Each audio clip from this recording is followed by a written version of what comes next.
Ladies and gentlemen, our next session, Powering California's Resurgence, will begin momentarily. Please take your seats.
Have a seat.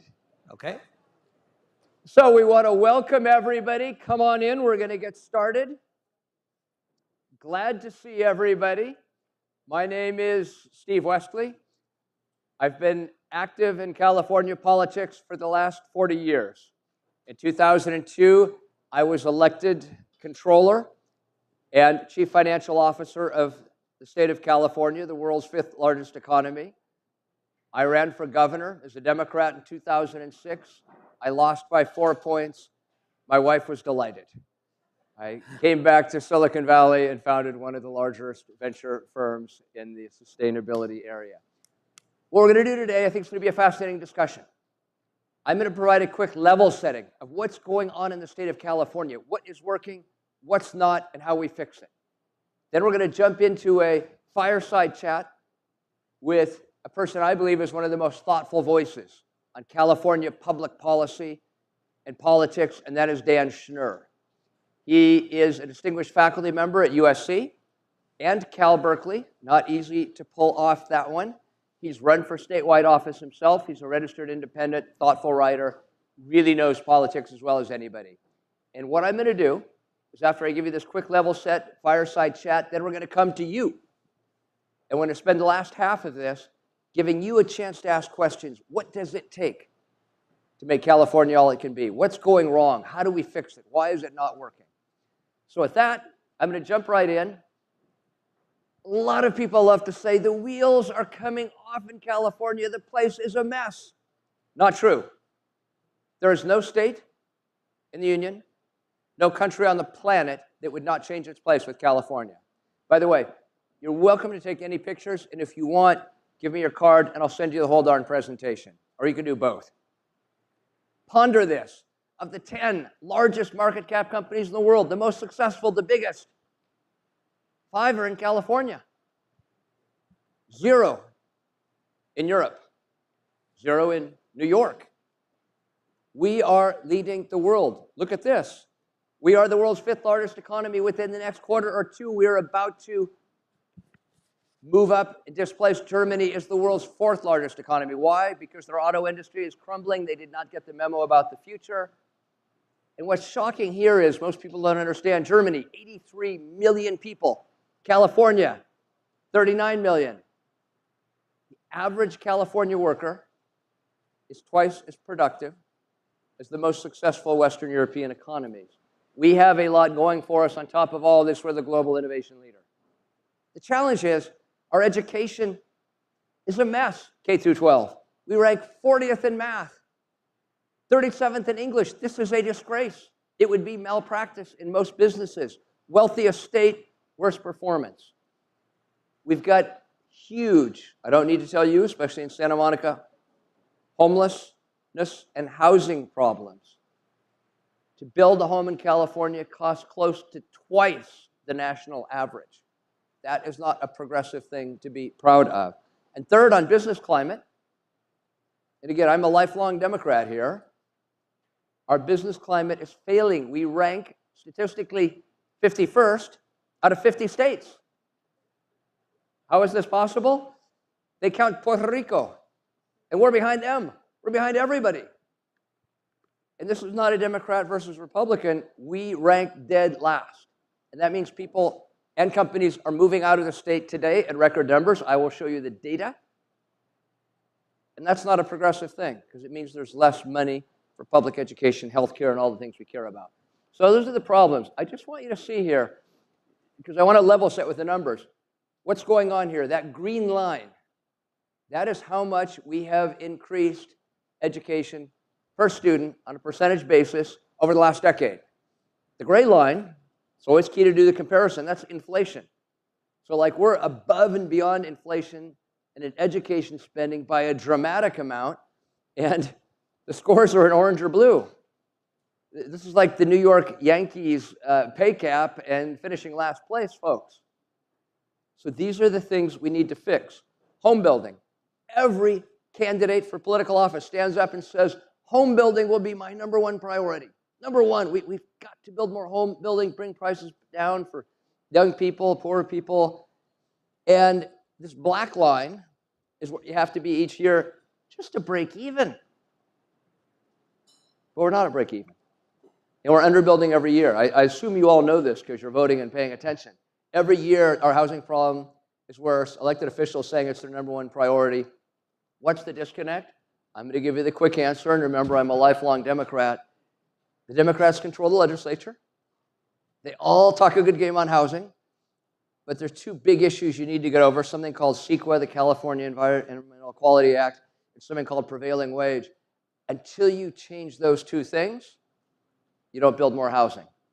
And unfortunately, if you're a Democratic office holder, I've been one, by the time you piss off the environmentalists and labor unions, you may not be around for your next term. That's why people like you need to pay attention if you want to see change. But these are the numbers. This is what we're up against. This is what we have to fix. Now, I want to talk a little bit about business climate. This is one of the biggest issues for the egress of people in the state. And again, I'm not a right-winger by any means, and I don't want us to be model California around South Dakota or Wyoming. That's not a winner. They don't have world-class universities. They don't have the great things we have. But I'd also submit to you, we don't have to have an income tax rate that is 50% higher than New York. Do we? And by the way, those states like Washington State, Florida, these are not terrible places, and they managed to get by with zero. Now, they do a little bit of financial accounting, and they charge more for business taxes and so on.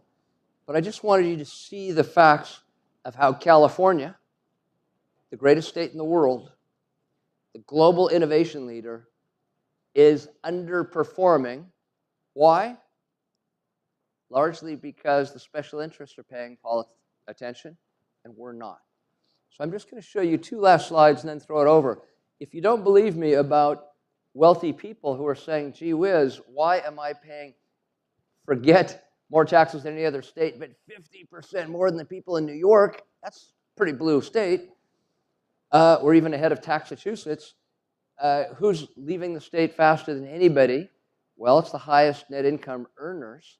Some of you may know this story, but Elon Musk left the state. Now, most of us aren't crying about that, but you should be crying about the fact he paid $2.6 billion in state taxes that year. And who's picking it up? Thank you, us. So you want to hang on to your highest net earners, even if you're on the progressive end of the spectrum. Last point here, I want to end on a positive note. Now we're going to turn over to Dan. I've created a group called the 21st Century Alliance that's focused on fixing these issues, and we'll talk about how you do it. But there are states that get it together and fix things. Evidence, what they call the Mississippi Miracle. Mississippi, chronically, the 49th, 50th, poorest state in the entire country, all gets together and says, about 8 years ago, we are tired of being the laughing stock of the country. We're going to get serious about data-driven improvements in education. It all starts with making sure that every child can read at grade level by 4th grade. If you can't read by 4th grade, you are not going to catch up in biology, algebra, and all the other things you're expected to do. Mississippi goes from being 45th in the country, blows by California, the largest budget per capita in the country, and is now number 2. We can do the same thing. We're working with Marshall Tuck and other legislators to bring the Science of Reading bill forward in the legislature this year to get serious about fixing California's problems. What does it take to do? I'll give you the shorthand answer. You've got to have a political action committee. We call it a courage committee, so you help elected officials do the right thing and give them the courage that they won't be primaried. You need to have lobbyists. You need to show up with an army of like people, and that's where you come in. I hope that was helpful.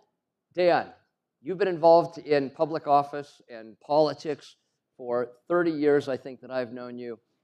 What are the 1 or 2 things that I touched on here that jump to mind for you and that should be on the top of their minds to fix some of the problems in Sacramento? The first thing that I note, Steve, and thank you all for letting us join you here today. I'm heartened that this many people are interested in a conversation about California's future.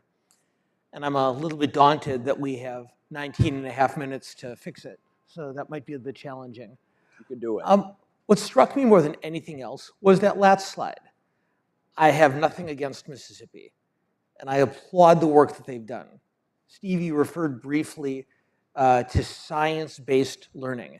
And in particular, what the state of Mississippi did is they implemented a program called phonics reading, which, for reasons that we can get into a bit later if you like, has proven over the years to be far more successful, particularly for at-risk children to succeed.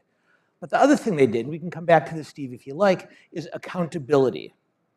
Steve cited an array of testing results for you.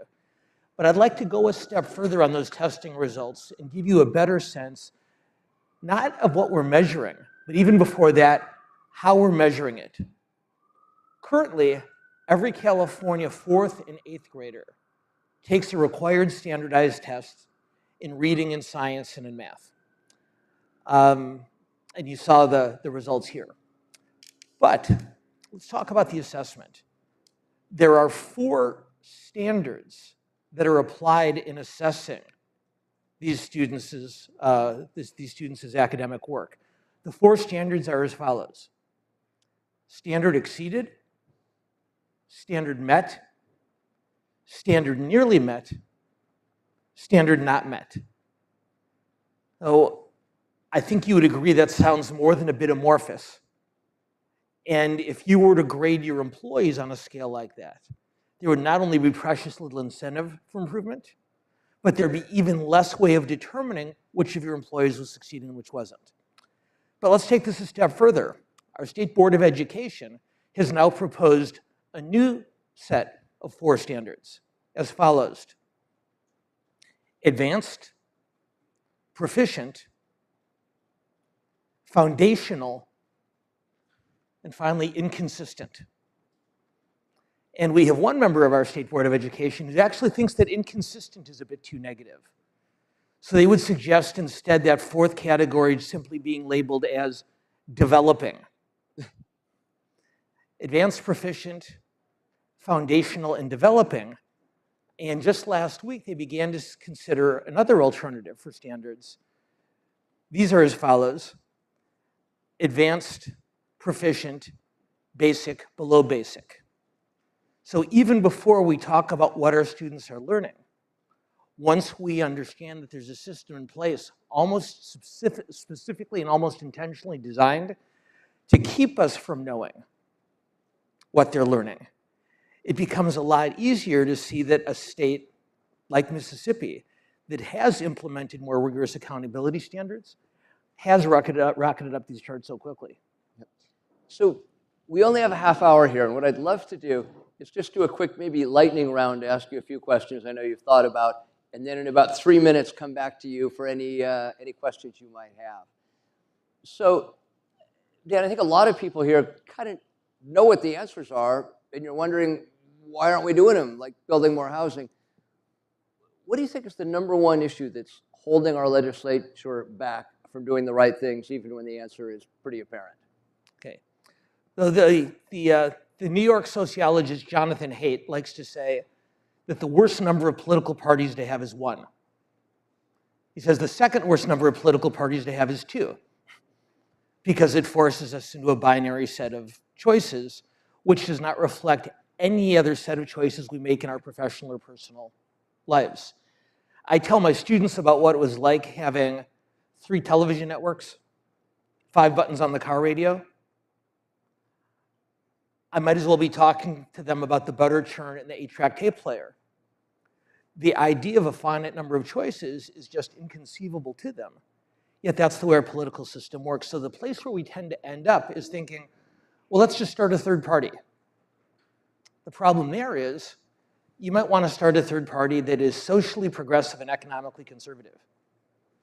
You might want to start a third party that is socially conservative and socially liberal. So we all think the idea of a third party is okay, but it doesn't really solve anything.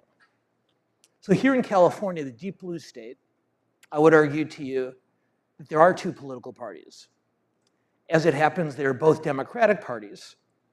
One is a coastal party that is very progressive on both social and cultural issues and economic policy on one hand. And then another that tends to be still very socially progressive, but more business and jobs creation oriented on economic policy. And so what I think, at least here in California, what we need to do is build back the center within both parties. We have a Democratic Party that is captive to its most progressive members, a Republican Party that's captive to its most conservative members. And rather than trying to start this mythical, magical third party, realize that there's smart people in both parties who, with the right type of consistent support, can steer us toward a more accountable system in education and toward addressing some of the housing and tax challenges that you talked about. That is a great point. I'm going to tell you, I'm going to switch gears a little bit, and then we're going to throw it open to you for some questions. A realpolitik story that I think is going to explain a little bit about why politics functions like it does in Sacramento. About 40 years ago, there's a very famous guy, very astute political guy in Sacramento named Don Novi. And he was a lobbyist. And there's a continuum in law enforcement. You know, the highway patrol, and there's well-paid people on the top, and sheriffs, and you all know who's in the bottom of the continuum, status-wise and pay? California prison guards. And they were treated terribly. Worst paid, most dangerous job, killed on duty. It sucked. And Don came into these people at rock bottom and said, would you like me to fix your terrible situation? Would you like me to make you one of the most powerful forces in Sacramento? I said, great. You know, those people at the teachers union, super powerful, regarded as the most powerful force. A lot of teachers, they charge 1% of the union fees. That's old world. If you give me 3% of your wages, that's a lot, folks, when you're not making much money. I will make you the highest paid members of law enforcement, the most feared group in Sacramento. Would you take that deal? That is why the California Corrections Officers Association is one of the most powerful forces. Money in politics matters. And a lot of you are saying, that's terrible. I like these people. They were supposed to do the common good. Well, yeah. But how many of you want to lose your job? Not so many. Legislators aren't so different. And what happened is, almost overnight, this guy, Don Novi, transferred the power continuum in Sacramento such that virtually every year for the last 20 years, if you look at a percentage of the budget, each year the prison guards get paid a little more, even though there's 1/3 fewer people in California prisons today than there were a decade ago. And each year the UC budget, percentage-wise, goes down, prison guards get more. You're all in favor of that, right? More for the prisons, less for, no. But who's winning this battle? The people that are paying attention to politics in Sacramento, showing up with the money. This is what we're trying to fix for today. So I just want to give you that realpolitik story. I'm going to give you a quick word, and then we're going to jump into questions. So just to build on what Steve is saying, in politics, and this does not surprise anyone here, we know that money matters, and we know that time investment matters. So resources are key. But in addition to resources is the number of people who stay involved on a regular basis. The prison guards are in Sacramento and the state capitol very regularly. So are the teachers, so are any number of interests across the state, some of which you strongly support, some of which you don't. The challenge that the business community has, the challenge that the jobs creators have, is you're too busy running your businesses. And you're too busy creating jobs. And so what that means is that for an interest to be heard in Sacramento, it needs three things. It needs a political action committee to provide the money that Steve is talking about. It needs an ongoing lobbying presence. But third, it needs an army of supporters. It needs women and men who are willing to walk the halls in Sacramento, and for that matter in Washington, even if it means taking their time away from their businesses to do it. I'll give a story that predates Steve's about the prison guards. In 1998, there were three initiatives on the ballot here in California. And for those of you in the tech sector with long memories, you may remember that these are three initiatives that, if they had passed, would have made it far, far easier for shareholders to sue the companies in which they invested. The tech sector, which had never really been involved politically, mobilized in an unprecedented way. They raised millions of dollars. They organized from CEOs to line workers. They all got involved. And they beat the things. So a week after the election, I was asked to give a talk in Silicon Valley, and I congratulated them. I said, I want to congratulate you. You recognized a threat. You saw the menace it presented to your businesses, into our economy. You raised $1 trillion, maybe not quite $1 trillion, but a lot. You fought hard nonstop for a year, and you beat these initiatives. And now you are back exactly where you were 1 year ago today. If you ran your business that way, you'd fail. If you expect a different response, a different outcome from being involved in the political process sporadically, you're fooling yourself. And so again, not just the money, not just the lobbyists, but the consistent attention. And this is, Steve, one of the things I admire most about what you're doing with your 21st Century Alliance is bringing really smart job creators into the process and making sure that our state lawmakers, who may not have had, who almost certainly have not had the experience and background that you have, get a much more visceral understanding about what it takes to create and keep jobs in California than they might otherwise. With that, let me just summarize it all to say, money does matter in Sacramento, but it's not because they're so much different than you. They just want to keep their jobs like you.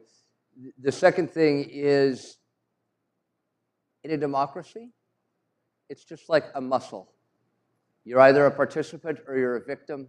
Take it from me, you're much better being a participant, and the more you exercise that muscle, the better state we're going to have. Let's jump over to questions. Who wants to ask a question? Anything goes, don't hold back. Sir, here, and then the gentleman back there, and then this fellow right here. Sir, loud?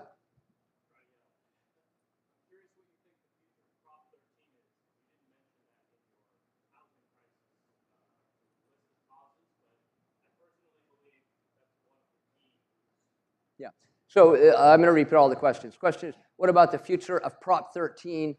This prevents us from raising taxes on homes more than a certain amount each year. I want to just tell you, running for political office, as I have, when you go to Palo Alto, Santa Monica, Beverly Hills, you know, we're all good liberals. You've got to fix Prop 13. Yesterday, unanimous.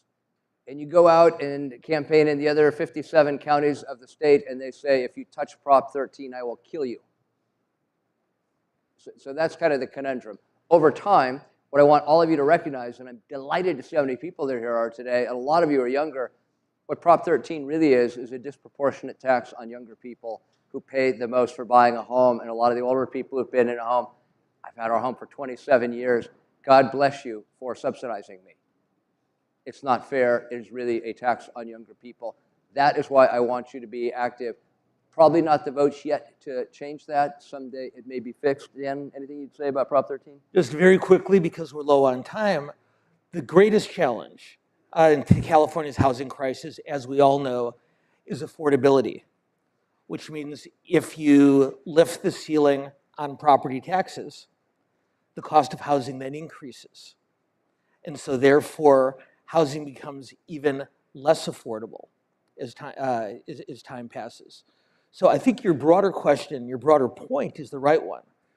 I would say restructuring California's tax system, perhaps to rely less on goods and more on services, because service provision has become such a greater part of our economy, is a way of addressing the kind of injustices and inequalities you're talking about.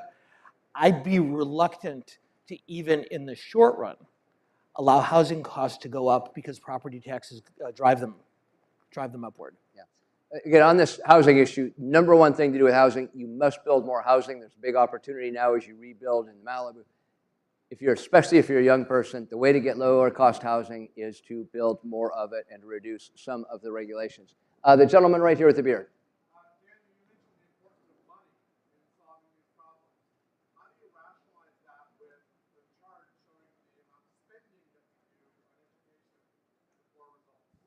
Okay, so just to clarify, for those of you who didn't hear the gentleman's question, he congratulated us on the brilliance of our presentation, and he said we're absolutely fascinated.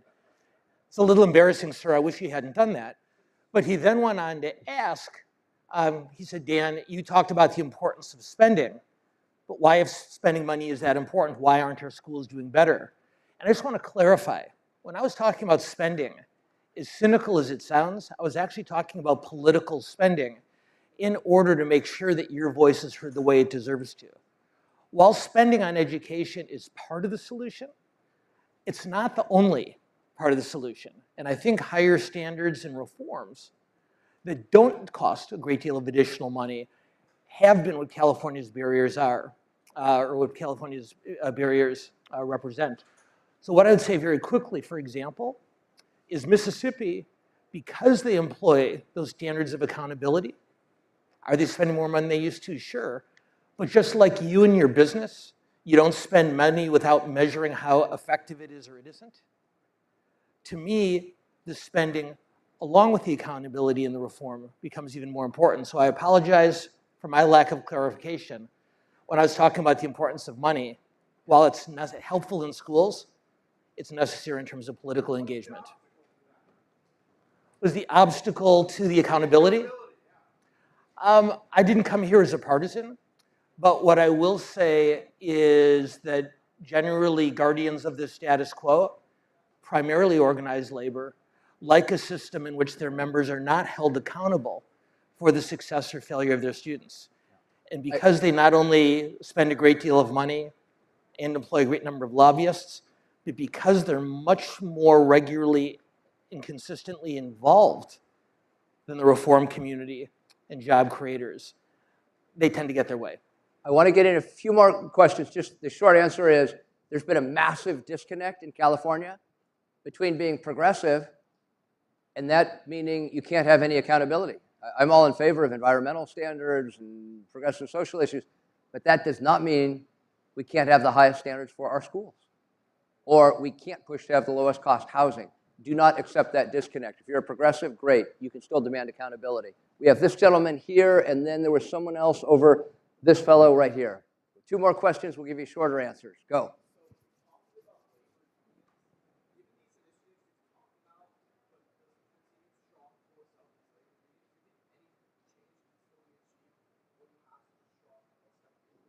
Let me give it real quick. So the question is, what about labor unions? How do you sort of fix that? Look, labor unions are like any other group, including companies. They're looking out for the good of their members, not necessarily the good of the whole. What I will tell you is directionally, there are labor unions, like the building trades in some cases, but especially the carpenters, where they're focused on productivity, just exactly the accountability we're talking about. They have different grades of carpenters, You get people who are more productive, and they get paid more. That tends to work well. That's what happens in the German labor movement. We need to kind of get back to that as opposed to just saying every year we need to raise the prevailing wage or the minimum wage again and again and again. I mean, there's a deal here in LA to bring it up to $30. That may end up losing more jobs than it actually helps. And what I'll add very, very quickly is that the answer for the job creators community is not to get rid of organized labor, but when it comes to political involvement, to imitate them and make sure that your voices are heard on as consistent a basis. They're exercising their First Amendment right. There's nothing to prevent you from doing the same thing. Last question. This gentleman here will give you short answers, and we are going to be on time.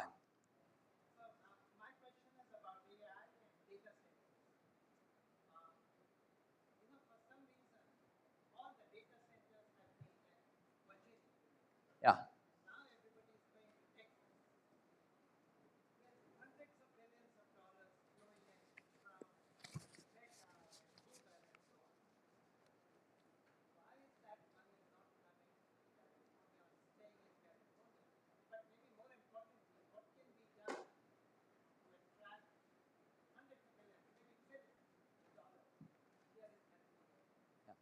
So really quickly, we're about to see an explosion of data centers because of the growth of AI.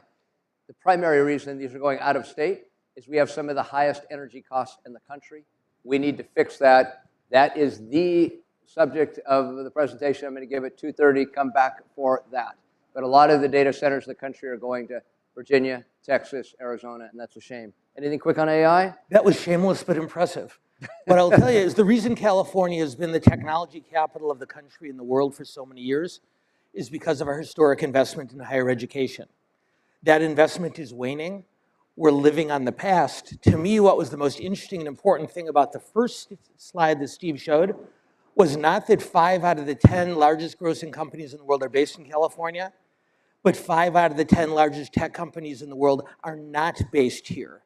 And we are on the wrong end of a trend that's moving away from us until we right the problems in our system of K-12 and higher education. Thank you. We're delighted to have so many people. I hope this was helpful. Thank you. We'll stick around.